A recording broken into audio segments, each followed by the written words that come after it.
Oh, good morning mga kabayan. Ayan mga kabayan, paalala po sa inyong lahat. Ayan, yung mga gustong mag-suffer, gustong uuwi na ng Pinas. Ayan, para sigurado kayo sa inyong mga bagahe.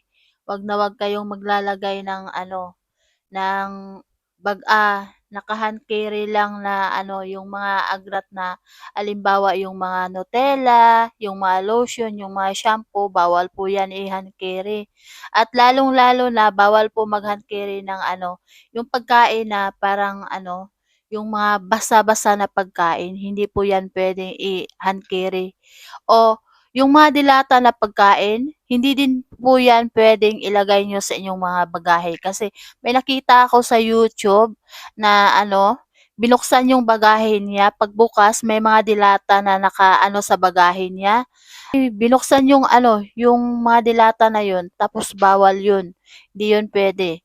Kaya kung gusto niyong magdala kayo ng mga pagkain yung mga yung hindi mga yung mga walang sauce, yung mga dry lang, puwede yung mga biscuit, yung mga chocolate, yung mga ganyan na puwede yung ilagay sa inyong mga bagahe. Pero huwag kayong maglagay sa inyong bagahe yung mga importanteng gamit, tulad na lang ng mga cellphone, mga alahas niyo, pera, pinakaimportante po talaga huwag niyong ilagay ang pera, yung mga laptop niyo, kung may mga importante kayong mga gamit na ilalagay niyo sa inyong mga baggage kasi ang bagahe puwede yan nilang buksan doon sa airport ng Pinas. Alam niyo naman ngayon na ang Pinas, naku, ewan ko na lang.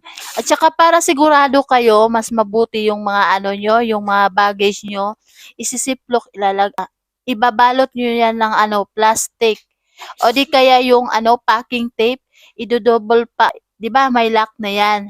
Tapos ido-double packing niyo, i-packing niyo yung niyo, yung luggage niyo, yung bagahe niyo para hindi basta-basta ma-open yan doon sa pagdating niyo ng Pinas ng airport. Alam niyo dito sa airport, dito sa Kuwait, kung saan man kayo, walang problema dito.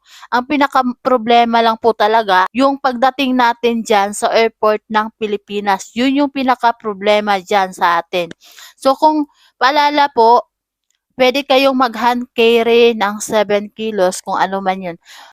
Kadalasan 7 kilos man talaga yung hand carry pero 'wag sumobra. At saka yung bagahe, for example 35 kilos, mas mabuti nasa 34 kasi kung lalagpas magbabayad din kayo. So alam niyo naman yung Pinas, ang Pinas talaga pinakamahigpit na rules.